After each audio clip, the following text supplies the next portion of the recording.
Hello, everyone, and welcome back to the Monday Night Spurs show live on YouTube every Monday at 9 p.m. We've had a little break due to international break, but we are back to winning ways. Tottenham beat Leeds yesterday 2-1, and joining me tonight, we've got Gaz from Tottenham now, as we're going to discuss the last week at Spurs, the victory against Leeds. We're going to preview NS Mura on Thursday, and we're also going to preview Burnley on Sunday. Gaz, how are you feeling after a dogged 2-1 victory yesterday? Yeah, it's good, really good. I was quite pleased with the result yesterday. It's nice to get back to winning ways. You've got to still remember we're still on a bit of a bad run recently. So no, it's just good to get back to winning ways. What about yourself? Feeling a bit more optimistic? Yeah, I mean, when that halftime whistle went, I was like, I can't believe I've made the trip again to Spurs. I was buzzing for it before the game. When the halftime whistle went, I had nothing to be optimistic about. Like no attempts on goal. Didn't see any hunger or passion from the team, and I kind of regretted being there at halftime. But second half, big difference in momentum, a lot more passion, and Conte definitely played his part and got the job done in the end. I mean, I think you couldn't get many worse Leeds sides than that. I mean, with the lineup, they played well first half, Yeah, Leeds, didn't they? But with all them injuries, you have to beat that Leeds United side. I think it could have been a different story with Rafinha and Bamford, and even Calvin yeah, Phillips. If they played Calvin Phillips in midfield, I think we could have left the game pointless yesterday. yeah, Let's talk about the lineup yesterday. What did you make of the lineup? Notable mentions: Tanganga in the back three and Harry yeah. Winks starting. Yeah, a couple of surprises there. I thought Sanchez would have been picked ahead of Tanganga, and I thought Ndombele. With Winks and Ndombele, a pair of them didn't get called up for their nations, so obviously Winks must have outperformed Ndombele. That's why he's probably getting picked. That's all I can think of, because really you'd go for Ndombele ahead of Harry Winks all day long. Well, I would anyway. Yeah, I don't know if anyone else would think otherwise, but Tanganga, yeah. I mean, again, another one who hasn't. I don't think he plays for the under-21s, does he? no, I've not seen him about. Yeah, I I don't think think he so. does. No, I think he's 22, 23 anyway. So, well, he can Hmm. still play, I guess. But yeah, he's not a regular for the international side. So, but yeah, I don't know. I think some of the players who didn't get called up for their nations obviously had a chance to prove themselves and work with Conte in the training centre. But yeah, when the lineup was there, yeah, it took me by surprise by seeing Harry Winks. But yeah, and again, I mean, nothing special from Winksy once again. Just Yeah, typical Harry Winks. yeah. You know what you get with Harry Winks now. Yeah, But yeah, yeah, unfortunately, I don't. I think sometimes he was a bit of a scapegoat. I think he got blamed sometimes when it wasn't really his fault. But now I think he's definitely Tottenham ain't the club for him. He's just. yeah, I think he'll probably be all right at Southampton or Wolves or something. But for Tottenham, he can't defend. He can't break up play. Can't assist. Can't create chances. yeah. Yeah, it's just nothing he can really do. And I No. mean, it's his boyhood club. It's almost like we're giving a mascot a run on the pitch. I Yeah, mean, it's really frustrating. I'm sure we want him to do well as yeah, every other player. But yeah. I Of think course, just because it's Harry Winks, you don't want him to not do well. You want him to perform well. hmm, And like you said, yeah, he come from a youth academy and he's passionate Spurs fan through and through, like Ryan Mason. But yeah, I think footballing wise, he did go the same path as Ryan Mason. Played at Hull, hmm, obviously career cut short because of injury. But yeah, I think Winks will end up the same way footballing wise. He'll go to a club like Hull or maybe someone. I mean, yeah, I think he's still capable for a team in the Premier League, but just not Spurs. I think he can go. I think, like you said, yeah, Southampton. I think there's rumours saying that Newcastle, Eddie Howe wants him at yeah, Newcastle, I read that. Yeah, and I think that suit him. But yeah, but Spurs now, I don't. Yeah, I think he's not cut out for the Spurs anymore. I'm afraid. it's That's like my opinion him yeah, anyway. it's ironic that Tanganga and Winks, both players from our academy, neither of them have had loans out of the club, have they? They've just Nah, come straight from the academy into the first yeah, team, and we haven't been in a period where we're allowed to be patient with them. They've had to deliver because we've had no one else, so we've almost had to hope they become good. I think that's what leave his hope to happen. Hope we land on another Harry Kane, another Yeah. £100 million player, and it's just not happening, is it? But Nah. let's not focus too much on Tanganga and Winks. But do you feel going forward, Tanganga and Winks will be in there? Or do you think Skip's going to come back in? I mean, we've got more on Thursday. How do you think it's going to? Yeah. How do you think it's going to shape I up? think.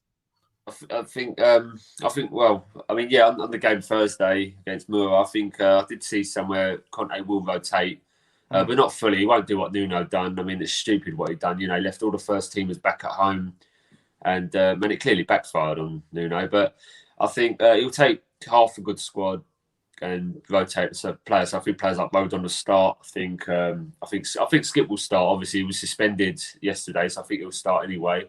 Yeah. I think Doherty could come in. Sessegnon could get a start, I think, now that he's back in the first team once again. Brian Gill maybe start as well. And obviously the rest just sort of pick themselves, like Højbjerg, Eric Dyer, Galini in goal. So yeah, I think there'll be a bit of rotation for Thursday. But some first teamers will still start, still play their part. You'd hope so, yeah. So let's talk about the first half against Leeds then.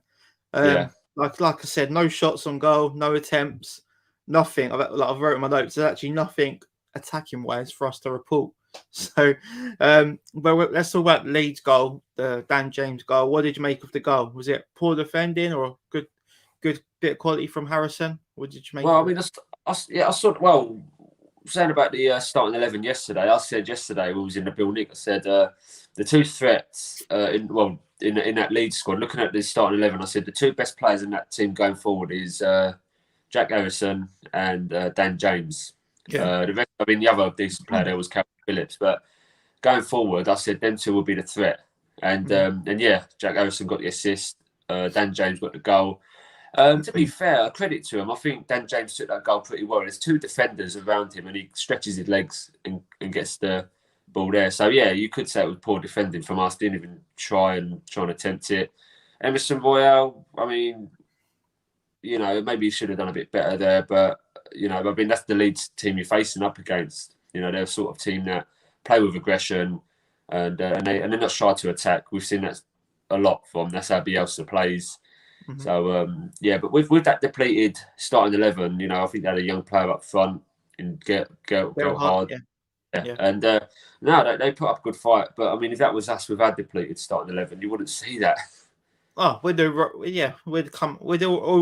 already accept defeat before we even played.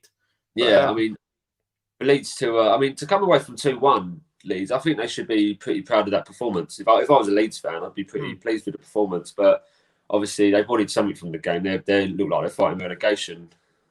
The way it's going for the moment. I mean, like, of course they did. Like we said, they had the attacking threat out in Rafinha and Bamford, but then to lose like Luke Ayling, big member of the squad, Luke Ayling, as well, and then to have Calvin Phillips playing like he played as a sweeper almost, didn't he? He was like, he didn't play in midfield, he played the centre back. And I was chatting to a Leeds fan yesterday, and he was talking to me about Adam Forshaw. Yeah, apparently he hasn't played football for 18 months. And before that, he was on loan at Ipswich Town.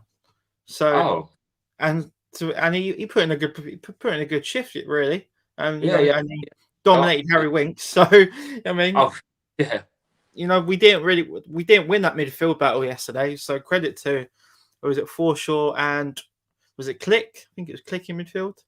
Click. I think by the looks of it, Click was playing as a number 10, just supporting the striker. I don't know. Well, I thought Forshaw was playing as a defender. Yeah, well, they rotated all over. I mean, they put in a real good shift. There were so many players playing in makeshift positions. The other one, Krujic, the guy with the man bun, I think he played left back when he's meant to be left back. Yeah, I think he's meant to be a centre back. So they really did put in a good shift. I've got a few comments flying in. Jim says, swap Harry Winks for Ward Prowse. Would you take that, or would you? Yeah, we said that. When the free kick happened, I said to the lads behind me, I said, we need a player like Ward Prowse for these. And I think I was having this conversation earlier with someone, and I said, here's a stat for you, Tel. We haven't scored we've had 30 corners, and we haven't scored from them. What's that? Well, What is this in the league? yeah, we haven't basically scored from corners. Yeah, so we've Yeah, had about I don't expect to. I don't get excited with a corner. like that. Yeah, our set pieces are just poor. We can't score from corners. I mean, the free kick yesterday, I think we just got lucky with that. But when was the last time we actually saw a free kick go in? Over the wall, beat the keeper, back of the net. I don't know. The last free kick I remember was, I think, Bale against someone in Europa League, and then Vinicius tapped it in the Europa League last season. I can't remember who it was against. Yeah, but yeah, But that's yeah, another. set pieces woeful when West Ham. West Ham are brilliant at set pieces. So that League Cup tie, I think that's where the game could be won. Unfortunately for us. Jim says Emerson got mugged off for the goal. He definitely was at fault for the goal, but it was a great cross into the box once Harrison beat Emerson. Delivery was top draw. Then Roy says the main reason Winks struggles is the lack of decent creative players alongside him. He was a lot better with Prime, Deli, and Ericsson. And you can't argue with that. I think we even had Sissoko when Sissoko had that good season with us, but I don't know what's happened to Winks. I don't know if he's played too many games or he's not played enough games. I can't work out. Apart from the fact he's just not good enough, I don't really know where we go from here with Harry Winks. Højbjerg and Reguilon with the goals, which says a lot about the team lately. I think they're them scoring the goals. Højbjerg's got more goals in the Premier League than Harry Kane now this season with 2, and Højbjerg's also scored in the Conference League against Rennes away. Yeah, so I think he's probably scored 1 or 2 for Denmark as well. Probably has, yeah. I know. I mean, we can't really count Kane's 7th on international duty, but what have you made of Højbjerg this season? He's had a few complaints. I say a few people not convinced by him this season. What do you think of him? Well, I think yesterday, I mean, yeah, take away the goal, but I think yesterday wasn't one of his best games. I've seen him play a lot better than that. I mean, there was times he was giving the ball away. I mean, yeah, doing this job as a defensive midfielder as he does, but he's second to none at that job. But yeah, when it comes to a bit of forward passing and all that, yesterday it was a bit poor at times, and I did see that yesterday. I was getting a little bit frustrated with Højbjerg myself. But I mean, look, Højbjerg on a whole, I think he's still a great player. He would be a miss if he was injured, if he missed a game, suspension or whatever. He would be a massive miss. Yeah. So I think it's vital that he stays in the team. I mean, he's even talks about a lot of people want to see him as captain. He's got leadership at him in the pitch, and I think that's what Conte would like to see as well. A player like Højbjerg, really showing some passion on the pitch. I mean, if Conte shows that on the touchline, then the team should be showing it on the pitch as well. And do you think Højbjerg would be a big miss because we haven't got anyone good enough to replace him on the bench, or do you feel like he's a big miss because he's a big player? Yeah, I'd say because he is a big player. He does. He gets stuck in, gets involved in that, and again, he just leads the players on the pitch. So yeah, we'll probably lack the leadership. I mean, I couldn't see Harry Winks leading the midfield, the whole team. I just couldn't see it. Personally. I could see more of Oliver Skip being a leader in the middle there. I think playing. I've seen him play before in CDM. Not CDM. Sorry. Sorry. Is it central defensive midfielder? Eric Dyer. Yeah. I mean, yesterday for me, he was my man of the match. He was impressive. He was solid at the back, and he's more of a leader this season. I can see that. Every manager who's come in and worked under Dyer, they just rate him like he's John Terry. The blind goggles. I think Conte loves him as well. He's just one of them players. I mean, us fans, some of them aren't fully convinced on Dyer, but these managers see otherwise. You've got to remember, he learned his trade in Portugal, so he's learning football the Portuguese way with Sporting Lisbon. So it's a strange one with Dyer. But yeah, when he's on his day, he's a top leader. He's a good leader. Again, him and Højbjerg could fall in the same category. And maybe, like I said earlier in a few weeks back on doing these podcasts, I think Romero has actually brought out the better of him. Oh yeah, I think they're a very good partnership, although it is a 3 at the back. It's almost, we are just waiting for that one more centre back to fix the puzzle, be the missing piece in place of Ben Davis. But I definitely feel like you would, if Dyer doesn't play now, I definitely feel you would notice it. I mean, with Dyer and Romero out, if you play like Sanchez, Rodon, Tanganga, I think it'd be a right mess at the back.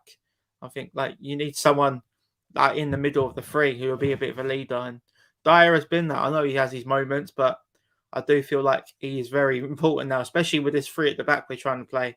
I think he's really important at the back. The subs yesterday, Davinson Sanchez come on, Ryan Sessegnon come on. I mean, I forgot Ryan Sessegnon played for Tottenham. It's been that long.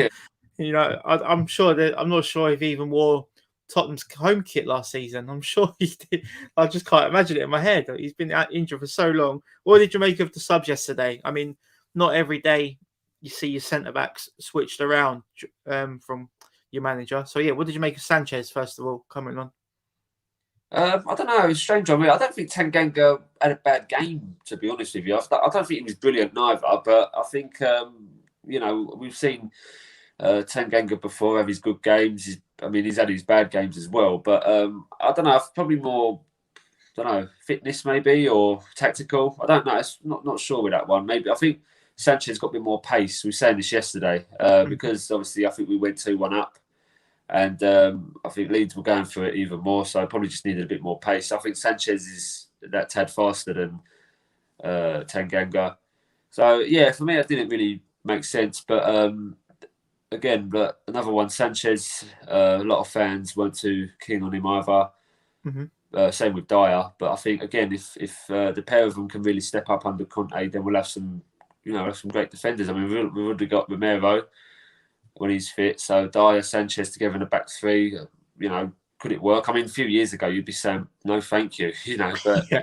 now it could be a different story. And obviously, yes, mentioned for Sessegnon as well. It's good to see him back. And I think you mentioned it. I mean, he was on loan last season at Hoffenheim. Oh yeah, that's right. Yeah, that's why. Yeah, That's why I can't remember him. Yeah. yeah, he was on loan. He weren't injured. He was just on loan. But I think we should have kept him last year. Yeah, it was. Last year feels a bit of a blank to me. It was Mourinho, wasn't it, and Mason. Yeah, it just feels a complete blank. I've completely forgot about last season already. Yeah, well, no fans in the stadium because of COVID as well. So it was just a strange one, really weird. Yeah. But yeah, I was quite impressed with Sanchez when he come on, got stuck in. He isn't afraid to get stuck in. There's a few times we've seen him, with bruises and head bandaged up. He does get Yeah, stuck in when he has to. I think just the basics, he's got more about him than Tanganga. I feel like Tanganga's a bit like the Harry Winks, like trying to play it safe a bit too much. But when you need a goal, you need that forward pass and get your head up and even join the attack if you have to. But Tanganga, I feel like, he just plays it a bit too safe. And the goal did come from Tanganga's side, although Emerson was to blame. But maybe Tanganga could have closed Harrison down a bit quicker. As for Sessegnon, looks promising. You can see where he would fit in this formation with in the wing back role, whether it's attacking minded or defensive minded. Should we give a mention to Region getting his first goal for Tottenham Hotspur? Yeah, do you know, I think he deserves it. I think he's due it. I think he definitely drew a goal. I think there's been times where he has come close in the past, but now that he's got a goal on, I mean, we said this before as well, too. I think we only said this a few weeks back. When Conte was in charge of Chelsea, the fullbacks were scoring for fun. Yeah. We said about Azpilicueta and Marcus Alonso just scoring every week for Chelsea. Hopefully it's going to be the same with Reguilon and, maybe Emerson Royale can chip him with a couple of goals. But I think if the fullbacks can get in, I noticed Ben Davies yesterday. There was a chance where I think the ball fumbled to him, and he's getting really forward a lot, and all that. Yeah. Maybe he's that, that extra man who just sort of bombs forward a bit. If Davies is brave going forward because he gets in the right position, I just think he's a bit unlucky when the ball doesn't fall in his path. But I've seen that happen a few times already with Davies. Yeah. So. Davies plays a striker, do you think? Yeah, that's what I was going to say, because the next talking point I've got is Kane, Son and Lucas, and I do feel like literally Ben Davies and Reguilon, Emerson, it feels like they're getting in better positions than our forwards are at the moment. I'm not sure if it's the way we're playing, and we know Conte wants Harry Kane to stay in the box, but he still feels like he dropped a bit deep last night, and every time Lucas touched the ball, it was outside the box. It was around the box. It wasn't in the penalty area. I think that's how he won the free kick for the goal. But yeah, what did you make of the front three? For me, pretty disappointed by. Lucas played all right, but I was pretty disappointed again by Kane and Son. Yeah, again, it's Kane and Son. I think. I think with Kane, he's desperate for a goal. I think he's only got one league goal this season, and Against by Harry Newcastle. Kane's, that is really poor. It's not good enough. It's just really beyond poor. Son, I think, is just finding it tough. I think he's having a bit of dry spell himself. But I feel with the pair of them, Kane and Son, I think the goals will come. I don't think Kane will be stuck on one goal come January. I don't think he will. He'll probably at a push 5, maybe 6. But I think when he gets one, he'll get more. And that's what we've got to do. We've just got to keep Kane in a goal scoring mood. But again, it's just that topic again. Has he got his heart set on a move elsewhere, or is he staying here? Is he just unlucky at the minute? Is he just finding it tough? I mean, he's already, he's had managers after managers. I know most of the team has, but being under Nuno and going under Conte as well. Is it just the Conte system's just going to take time? Because with Conte, he looks like he wants his players fit. He wants them up and running, wants them fit. I think maybe it just take time, but by the looks of it, they look like they want to play for him. Yeah, I think one thing we can say about Harry Kane is that because he has been on an international break, maybe Conte hasn't got to work with him that much yet. Yeah. And same with Son. Son's been away in international duty. Got a few comments. Roy said a lot of our players are better a lot better than what they are showing. It's the mix that's wrong. That's wrong. Conte was sorted in January. Jim says Ndombele needs to step up to the plate and perform on a regular basis. Dan says it was Reguilon's second goal after his own goal against Villa. Remember that? Oh God, yeah, I do remember that. Yeah, cool, yeah. Great finish though, and then Dan also says Kane was so selfish. I don't know if Kane was selfish. I just feel like he didn't get involved as much as he could have. I just felt like I don't know. It was a weird game for Kane yesterday, but yeah, it's a hard one on the Harry Kane situation. Anything else to add on Leeds yesterday? Anything else to add before we move on to Mura? Anything else to add on to Leeds? Nah, not really. I think that's more or less covered everything. If anything does come up elsewhere, just one mention yesterday. What about when the ref tripped over? I saw that. I think he nearly done it again. I think he done it once and he nearly done it again. Yeah.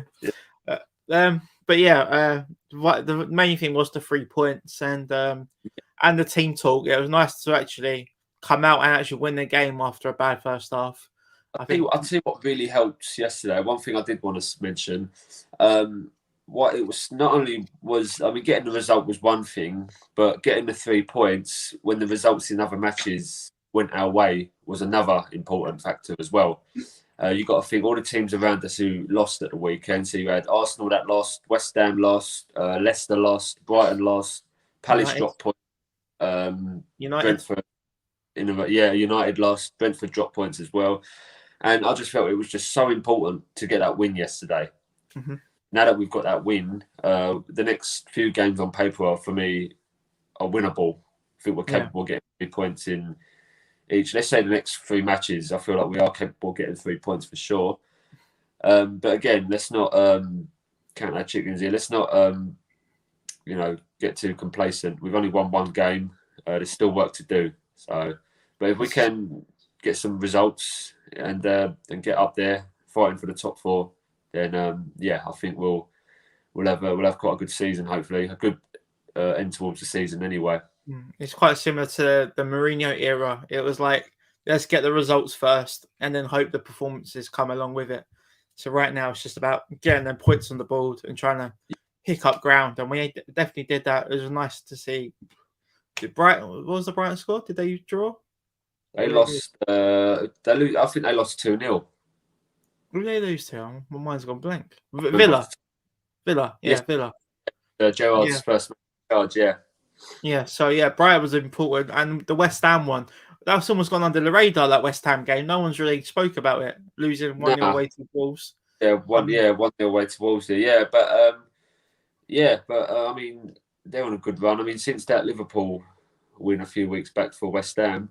I don't know. That could be a sign of them starting to fade now. They've had there's talks about them fighting for the top 4. They could do the way they're playing at the minute. But it happens every year. They do fade off after around this point. So different this year. Ogbonna's out for the season now. He's done his oh, ACL. wow.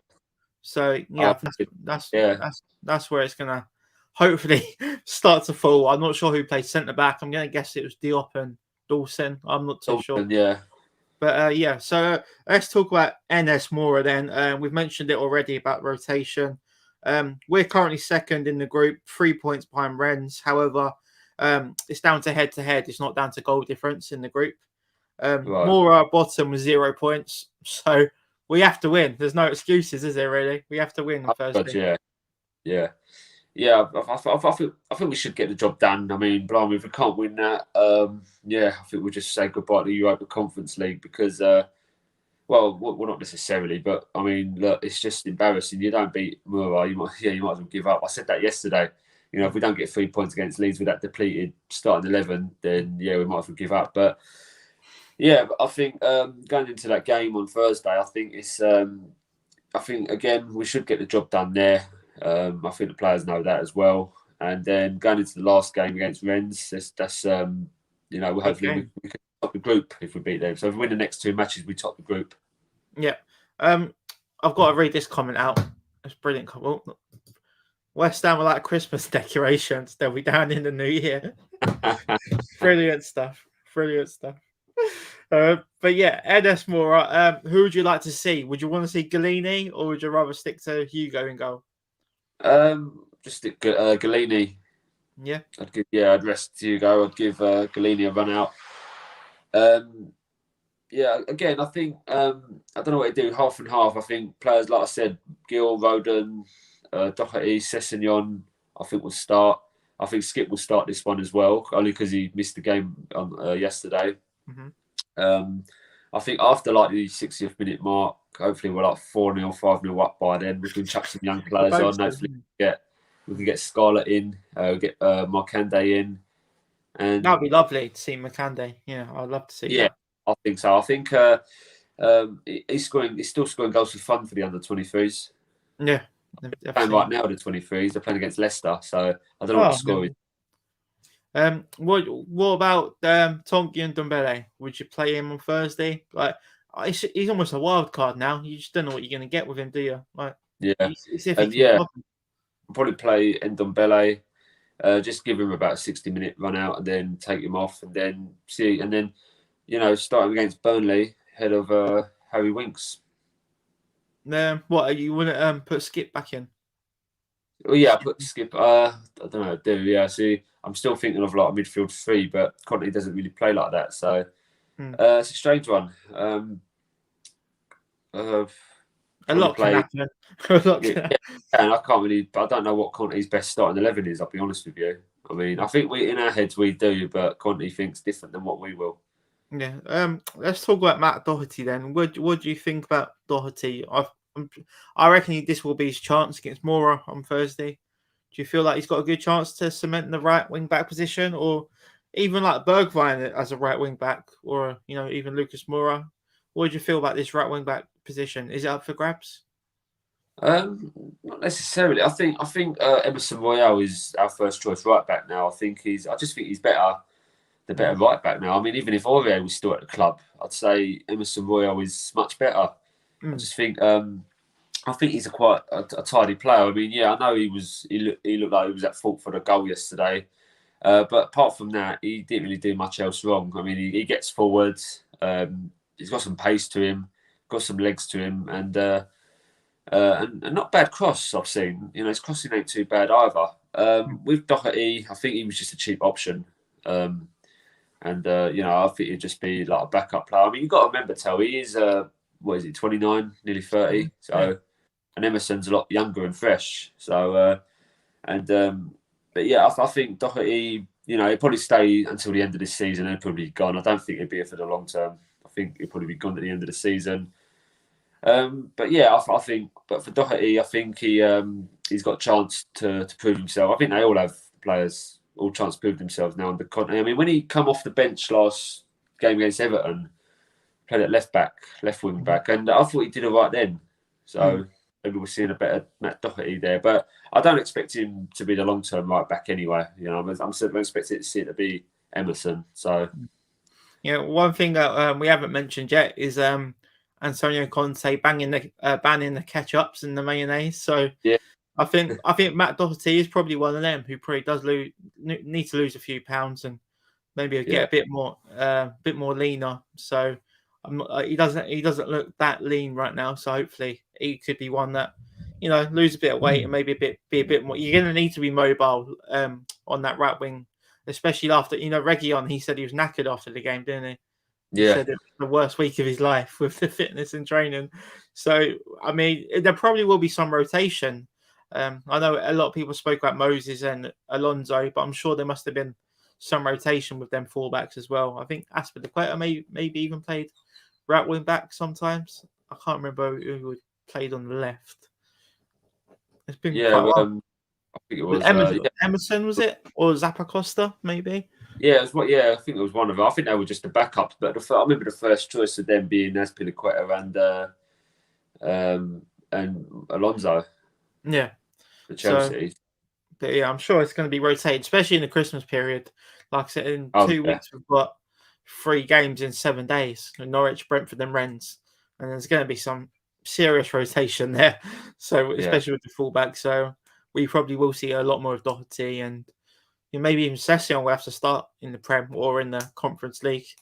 Um, so yeah, what about Harry Kane for Thursday? Would you want him to start, or would you rather rest him for Sunday? I don't know. I think start him on the bench, but I think only bring him. I'd say only bring him on if things are going not to plan, or just if you're like I don't know who else would start. I mean, would Son start as a striker on Thursday? Mm. I'd Would it be like a to see that again. Yeah. Yeah, I prefer him as a striker, Son. I think he's better. I think Yeah. he's an all-round player. He gets he does run about a lot. I just think he stays up top. You know, he does. He just Yeah. stays up top. He's always up there. That's what I mean. Last season there was that trend going on with Kane assisting Yeah. Son for the goals, but that was because Son was getting in the strikers' positions and Kane On was the end standing of the at crosses. 10. Yeah. Yeah, and I think that's why Kane does track back playing as a number 10 because there's no creativity there. And I think he's doing the creativity for the rest of the team. But the problem is, no one's forwards. Yeah, exactly that. I remember, it wasn't that long ago when people used to say Son plays better without Harry Kane. Like Yeah, Son being the main man, didn't he?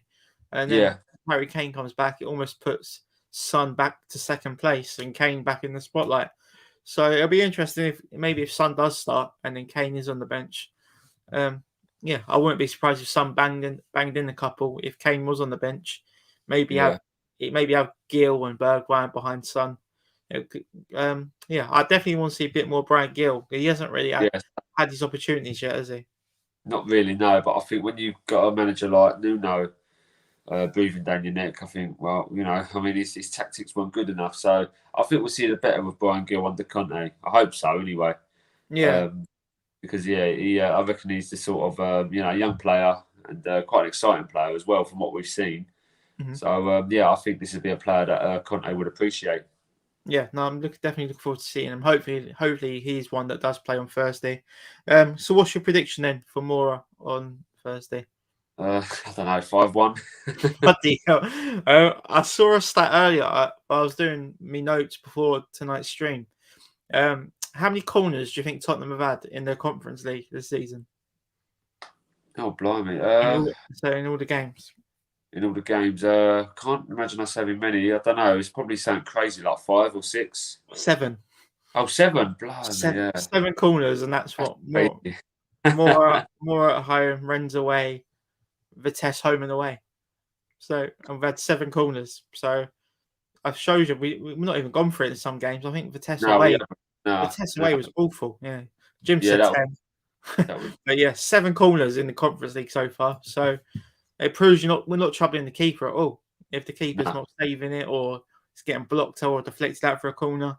So Yeah, yeah, hopefully this will be something a lot more better. I think with the test, I think they're not a bad side. Same with Rennes. I think they're actually a decent little side. yeah. Rennes have actually had. I think they have beaten teams like PSG, Marseille, Lyon, and all that. They're not mugs. I tell you what, that Yeah.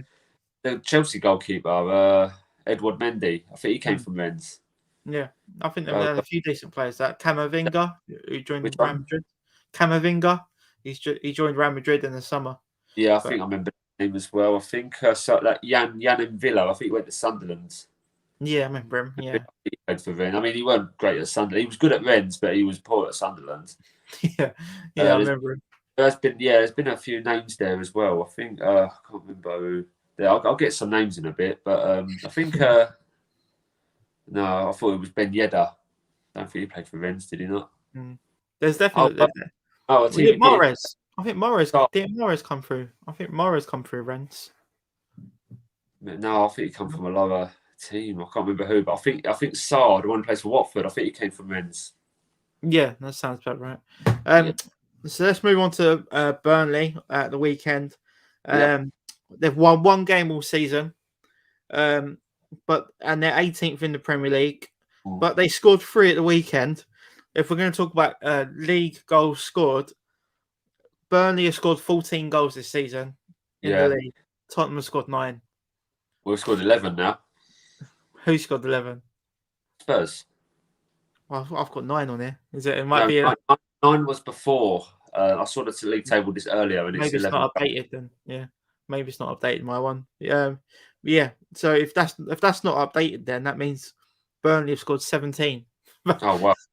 And they're 18th. So, yeah, I think we should talk about the game at the weekend they just played. A 3-3 against Crystal Palace. So Yeah, I didn't. Actually, didn't see the highlights, but one player who's been doing really well for them is that Cornet. yeah, I've got him in my notes. Did you see his goal on Saturday? No, I didn't watch the. You need to game. watch the goal. It's probably goal of the weekend up there. Did you see Rodri's goal for City? Yeah, I did. I saw that. Yeah, I saw Rodri's goal. Really good goal. Yeah, Cornet's goal was top draw. It was a volley, left foot volley inside the box, but absolutely levered it. I mean, I think he's a proper player. This Cornet, he was from Lyon, wasn't he? So yeah, it looks a decent little player. How do you feel going into the game? I mean, everyone says Burnley's a tough place to go, but if they've only won one game all season, you should be winning, really. Well, I think I think it's a tough place to go. I mean, I think we've got a good record at Turf Moor, but I think tough game because they're a tough side. I mean, they're the sort of team that before. I mean, yeah, like you said, they don't score 3 goals often. Usually when they win, it's like 1 goals, 2 1s, and that. So they're a bit of a steady paced team, but I think going up with Burnley, I think we should still get the job done. I think just with the new manager, we've just got more optimism pumped into us now. I think Burnley, it just looks like it's a bit stale at times. I mean, they've had Sean Dyche as their manager for 8, 9 years. Yeah, he must be one of the longest serving now. I think Conte's like the 15th longest serving manager in the Premier League already after all the sackings. Like he's climbing up already, Conte.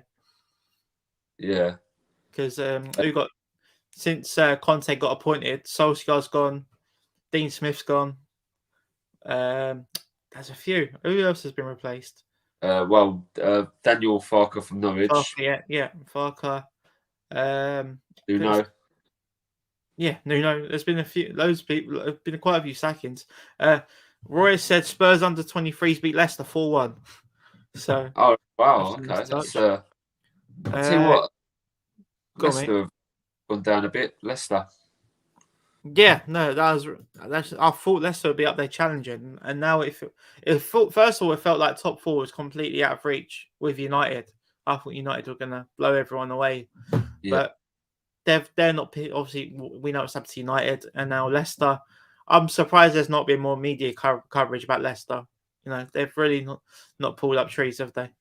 They've been inconsistent. They've had the wins, they've had the goals and that, and then recently, they're on a bit of a slump at the minute. I think they're. When was the last time they won? I think they beat Brighton, was it? United. I think it was United when they won 4-2. Could have been, yeah. And then after that, they just haven't won a game for a while. So they're on a bit of bad run themselves, to be honest. But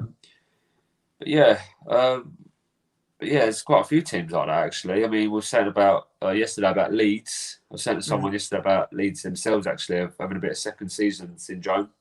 Yeah.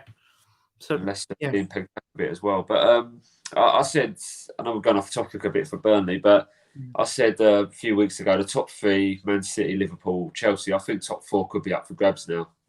It feels like it. And the media love Conte as well. So hopefully, Oh yeah, like they'll start talking like Tottenham a lot more, show them a bit more respect. I feel like the media almost want Conte to get Tottenham in top four. Because I think they're just such big fans of Conte. Where with Mourinho, they don't really like Mourinho. They no. almost want Tottenham to fail. But yeah, Burnley game then. How do you see it going? I think we should get the job done. I mean, Burnley aren't pushovers as much, but I feel like we should get the job done. I think if the team change their attitude going forwards, then I feel like we can definitely get 3 points at Turf Moor. And again, this is another must-win game as well. I mean, we've had not had the greatest of starts. Well, we had a good start, and then it sort of went turmoil, and then we just sort of need to get back up again. So obviously we're building the Leeds result, get another result at Burnley, and then again it puts in a good run for when we play Brentford and Norwich. So yeah, this is a definitely must-win game. I think Conte will know that as well. So, but yeah, I just hope the Thursday night game. I hope the players come back are ready for that game. No injuries, because having the extra fixtures can sometimes have a risk on your injuries as well. Hmm. Obviously, Romero's out already. I felt like we didn't miss him as much yesterday, Romero. But I mean, obviously, when he's there, of course, he's always a key player on the pitch. Yeah, I think we would have, of course, if they had Bamford and Rafinha. So I think Yeah, we got yeah, away with one a little bit in a way yesterday. And Rodrigo, even Rodrigo was out, wasn't he? yeah. But yeah, go on. And what's your prediction then for Sunday? But Sunday, I'm gonna go for. I'll go for another 2-1 Spurs. Yeah, I'll take that. It's weird that we haven't lost with Conte yet, but although the footballers have been great, he's trying to build up a bit of momentum. Yeah, Drew with Everton, beat Vitesse, and now beat Leeds. So we're starting to build up a bit of not form, but the results aren't too bad at the moment. I think. Go on, mate. I was gonna say, I think the key thing with Conte now, if he can go from now up until at least the January transfer window in a good run. So I'm not saying like win every single game, because we're bound to slip up somewhere, bound to like lose the odd game here and there, because that's just typical Tottenham. But I think if we go on a very good run and knock on the door of top four, then yeah, will put us in a nice position for the January transfer window. And then when it does come to signing players, we can say to them, look, we're competing for the top four. We want Champions League, and then they're going to see that. And Yeah, obviously they're going that's to see how very good. they work the players from yesterday up until then. So this is why it's important to get a really good run of form now. And again, and if the results again go our way again next weekend, then it's just going to look more interesting. Because a few weeks back when Nuno was in charge, we looked well doom and gloom really. Broken, yeah. It just Yeah, looked shocking. It looked like we were going to make a top 10 finish, but now it's like let's just see how the next few games go. And if we do get a good run, then we can start dreaming again. no, you made a good point. If we can stay in all competitions into January, Yeah, maybe some players will be like, they've got a chance here. They've got a chance to go far in the League Cup, even the Conference League, still in the FA Cup. But and even the top four, that like they might think, oh, I might be able to play Champions League football with Tottenham next season. So yeah. it will be important to attract players that way. But that does bring me on to transfer news. We've been linked with 4 players in the last week or so. The one today, Anthony Rudiger, has come up again. How do you feel about Rudiger? I wouldn't say. I mean, I don't know. I wouldn't say no to Rudiger, but I don't think we need him, to be honest. I mean, it depends if you're gonna. Because I think looking at the defence now, I mean, I don't know. There'll probably be no future plans for players like Tanganga. Maybe go out on loan, and the other player who looked like he might not have a future is Joe Rodon. I can't see. Yeah, I don't see where Rodon fits in, especially under Conte. I mean, he probably play, like I say, probably play on Thursday, but I Yeah, feel like he does want his own centre back, Conte. I know he's got Romero, but yeah, there has been a lot of talk. The other centre back we've been linked with to the last week or so is De Ligt. What do you think about De Ligt? I'd love to lit at Tottenham. I think he's a solid centre back. He's a brave lad. He was what 18, 19. Playing for Ajax semi-final that time against us, and he was a unit. He was such a leader, at his age as well, and he's still young now. What is he, 22, 23? So Yeah, I still think young. him and Romero alongside, I think that look really juicy. Proper I'd love, bricks. They'll be proper bricks, won't they? yeah, thing is with that Delict, they said about when he was playing for the youth academy at Ajax, he was something like what 14, 15, playing for like the under 18s and that. And they said Yeah. he just had no he just doesn't have any fear. He's very fearless and going forward as well. He's another like I think he's a ball playing midfield, ball playing defender. Mm. So yeah, Delict would be superb. I don't know if he's going to come cheap or not, but I think he's worth the investment. I think we could have signed him for about £40 million at It's, 19. it's weird. It's funny because all the like the clauses and all the little bonuses that got Delit to Juventus, Paratici knows about it because he done the deal. Yeah. He brought Delit to Juventus, so he knows. He pretty knows about the little release clauses and stuff. So, Oh yeah. I'd keep an eye on the Juventus. I'm sure there will be some links. I think Weston McKennie we've been linked with. Yeah. I don't know if he's creative midfielder or just a box standard CM. But I think he's a goal scorer though, and he does it regularly for Juventus. Yeah, and then we've got who is it? I've got Kessier written down here, but he's more defense minded. But it's we've not really been linked with anyone creative, have we? There was the Gareth Bale rumours in the international break, but Gareth Bale's of course he can create, but he's more of a striker, forward player now than an actual creative midfielder. And then we're going to have to talk about the big man, Vlahovic again. Yeah, being linked to him again. Talks are that Fiorentina wants 70 million euros. What would you think? Would you be up for Vlahovic coming? Yeah, well, yeah, I would. I mean, from what I've heard from him, he looks good. I mean, again, I've not really seen too much of him, but I've spoke to some people that watch the Italian league, and they said he's such a good player, really good all-rounded player, a bit like Harry Kane is. But yeah, I think if he's going to come here and take the Premier League by storm, then yeah, just bring him in. We just, any decent backup striker would do. I think if Kane has seriously got a heart set on a move away from Spurs, then this is the sort of guy I think we're going to need. I mean, personally, for me, I'd go for someone like Haaland, but I don't think we're ever going to get Haaland. No. But so Vlahovic maybe is that up and coming striker that we need. But I think, yeah, I'd bring him in. Bring him in with open arms, and hopefully he comes in January. I did read another rumor as well. We could get him cheaper in January if we agree to loan him to Fiorentina until the end of the season. Because I think the plan was they want to keep him. They want to keep him till at least the summer. Yeah. But they said, and in the summer they'd happily negotiate a less of a price because he's not signed a new contract. He's turned down the new contract apparently. Yeah, the one I'm worried about is Man City because if Man City want him, they basically get him, don't they? So yeah, I think they've got that eye set on Harry Kane. Yeah, so it's a strange one. It's going to be a very strange January and summer. I think next summer Mbappe can go on a free transfer. So it's going to be it's going to be some big names moving about. Even Ronaldo, I'm not sure what's going to happen to Ronaldo. He's going to stay at United for another year. So there's a lot to play for, really. And same with Harry Kane. Harry Kane could easily come out with another statement. Charlie Kane could sell another news story to the Sun. Yeah, and we're back to square one again.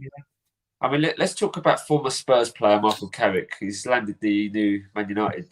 That's on my notes. Yeah, go on, mate. Yeah, interim charge of Manchester United. I mean, I like Michael Carrick. I respect him as a footballer, as a person, and he's won it all at Man United. Do you know when he left Spurs? I was devastated when he left. Yeah, me too. Absolutely gutted. And but I think he deserves it. But again, obviously Solskjaer sacked at the weekend. Is it going to be the same situation? Is Carrick going to have a honeymoon period and then sign a permanent contract, and then it just sort of goes the same path as Ollie? That's what a lot of people have said. But we'll talk about United for the last 10 minutes because, of course, Pochettino has been linked with the job as well. But yeah, it's a strange one because if Carrick does well, you almost have to give him the job. So they're almost shooting themselves in the foot. Jamie O'Hara was on TalkSport this morning and he said Villa wanted Gerrard. They paid the money to Rangers, got their man. Tottenham wanted Conte, agreed to deal with him, got him in. And then there's talk of United waiting until the summer. And there's 28 games left in the Premier League. Why are you going to wait till the summer? to get Pochettino, or United have got the money, they've got the They it's have Man got, United. It's Man United. I mean, if Man United come knocking, you normally go. So it's yeah, bizarre why United are going to wait till the summer just to save a bit of money. But yeah, what do you make of it all? yeah, strange. Yeah, if Pochettino to United, I mean, there's been rumours saying he's open to the move, but it'd just be disheartening to see Poch at another Premier League club. Hmm. But I mean, you can't stop him. I mean, he's gonna he'll get backed in the summer. He won't have Ed Woodward in charge because he was the one who sort of slowed it all down, and well, the Glazers as well. They were another people that slowed it down. But he'll have some good players there. I mean, I mean, I know Ronaldo's coming to the end of his career. He's gone PSG where he's got Messi, and he's gone Man United where he'll have Ronaldo. So Imagine, yeah, yeah, I not think many this is people do that. one manager who wasn't backed in the summer by Levy, and now he's got like all the world class players at PSG. He's going to have some good players at Man United as well. I think he'd be loved by the United fans. I think they do rate him. Mm. I think they Yeah, do rate him a lot. one thing I think what was Pochettino's biggest problem is that he's not the best at dealing with egos. He likes making players. He's not the Yeah, best at dealing with his best players. Like I've not seen the best of Neymar at PSG yet, uh, and even I know the PSG fans are unhappy with Poch with how he's handled the Messi situation. I don't think he's. I don't know if he's starting every game or he keeps taking Messi off. It's been the right yeah, decisions because they've been winning PSG when they do take Messi off. But yeah, for me as a Spurs fan, I feel like if Poch goes to United, it almost means you have to get behind Conte. You can't stop. You can't keep wishing for Poch to come back. We've got to no, get on board um, Antonio Conte now. yeah. Look, I think Conte's been there and done it. I mean, as much as we love Pochettino, we've got a real serial winner on our hands now. We haven't got like Yeah, some crazy lunatic like Jose Mourinho. We've got someone who's passionate about his football. And I've even said Conte is a man driven on by success. Mourinho was just, he just went to a place and showed his CV. He said, I've won it all, and he gets a pay package. And when he's had enough, he just sort of manages bad and gets sacked, and it's another payout for him. He's not stupid, the bloke. He knows what he's doing. But for me personally, I think that's just wrong how you do it. yeah, I mean, I sooner had respect for a manager like Daniel Farker for Norwich. mm, I mean, they weren't doing well, but he still wanted to try. Never gave up, but obviously they sacked him.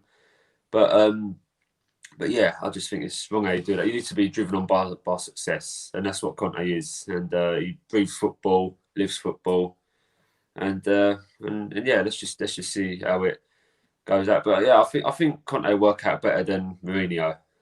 we hope so. Hope Yeah. so. But yeah, I think with Conte, he's not finished. He's not bored of winning. He's a winner. He's just won Serie A. He won all these trophies. He's hungry to win more, and I think he Oh yeah, wants to win the doesn't Premier give League up. again. He won't sleep, the fella. It's the same with that Paratici. I heard he doesn't sleep much either. Yeah. Royce says Man United's problem is all the top managers are taken, maybe except Zidane. Do you think United could come in for Zidane? I mean, that's the only one really out there, isn't it, these days? I'll be honest with you. I don't really think Zidane's.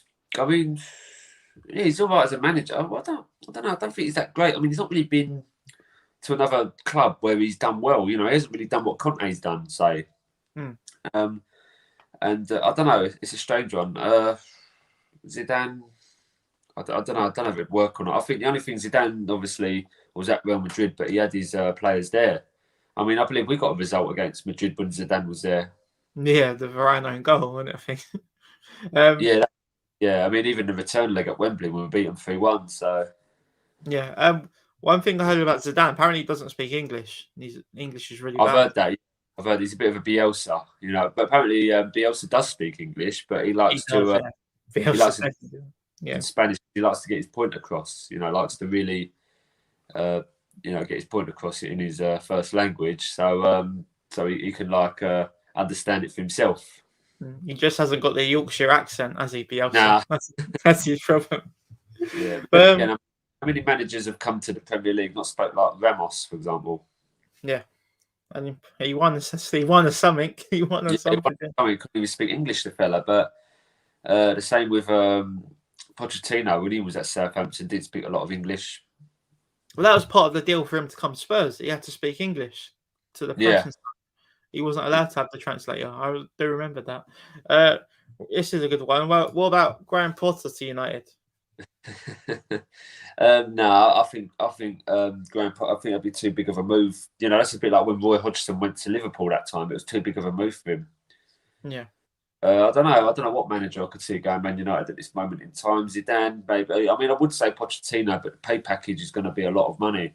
I think if you need to, if you want to go for a reasonably priced manager, I'd be Brendan Rodgers.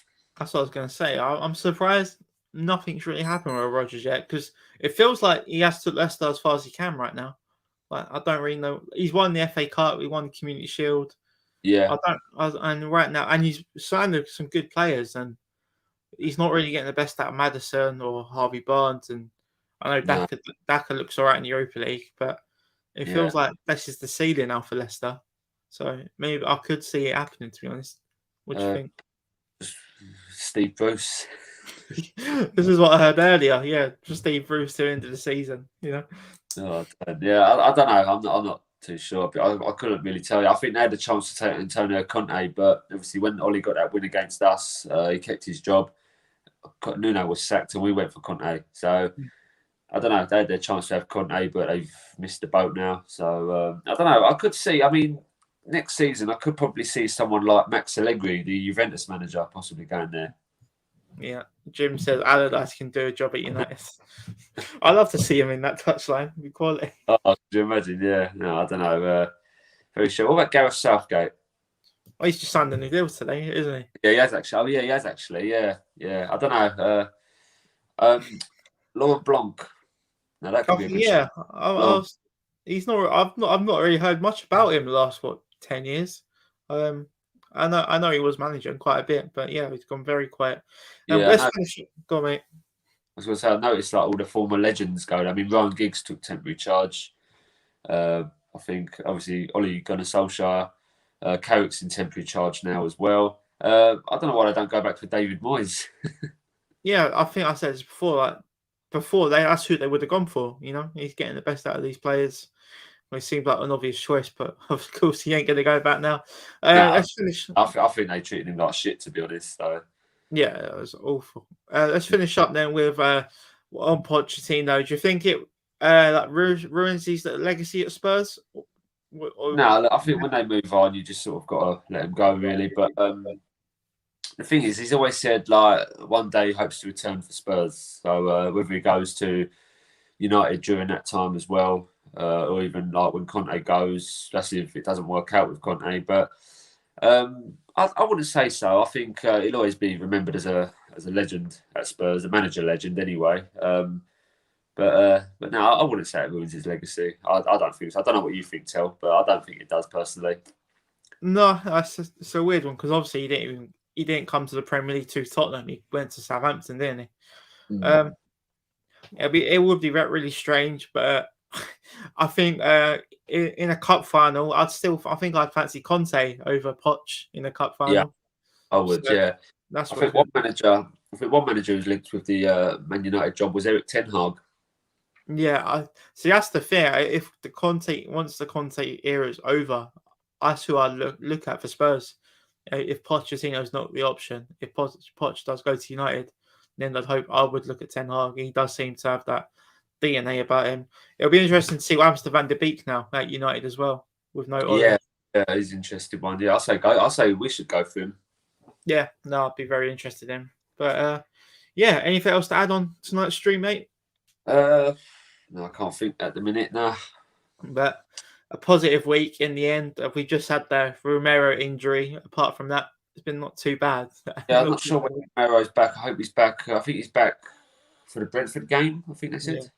Yeah, I think. Yeah, well, I think yes. They don't tell us nothing, do they? This medical team. No, not really. But I think look, we haven't really got. We haven't got like a matches up Man United, Man City, Liverpool coming up anytime soon anyway. So if the team that we had yesterday, the defence that we had yesterday was capable of getting 3 points and keeping the attack out, then I have a bit of confidence in this team again. So, but we'll see. But yeah, if Romero's back sooner, the better, of course. So. But yeah, if we can keep by until then yeah, I think we'll do all right. Hopefully. I don't know if I asked you, but so for Sunday, do you reckon it'll be Sanchez in the back three? That's what I'm thinking now. I don't think Tanganga,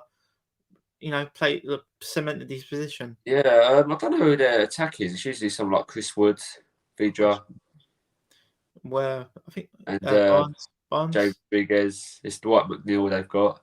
Yeah. So. Ashley Barnes as well is another one. We played them recently in the cup, and I thought even then they weren't really that great. It was a shocking game of football. It was a poor game, really shocking game of football. But even then, Burnley weren't brilliant themselves either. I just think just a cup game, just jog about or something. They looked like they went up for it, Burnley. So, but nor will we. So. No. Yeah, that'll be a good test to see Nuno's Tottenham, now Conte's Tottenham at Turf Moor.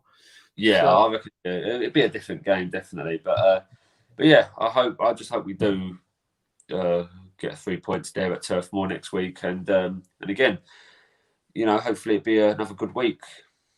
But yeah, let's wrap it up there then. So a positive week for Spurs. Nice 3 points, and close the gap on the top four now. Only 4 points off, I believe. And it was a nice, hopefully a favourable run. Hopefully next week we'll have another 3 points on the board in the Conference League, another 3 points on the board in the Premier League against Burnley. But thank you to everyone that tuned in tonight. And Gaz, thanks for returning once again. That's all right, mate. I'm glad that people didn't watch I'm a Celebrity instead. Yeah, we're much better looking than David Ginola, aren't we? Oh, good. But thank you everyone that tuned in tonight. And as always, come on you Spurs. Cheers, mate. See you later. See you in a bit.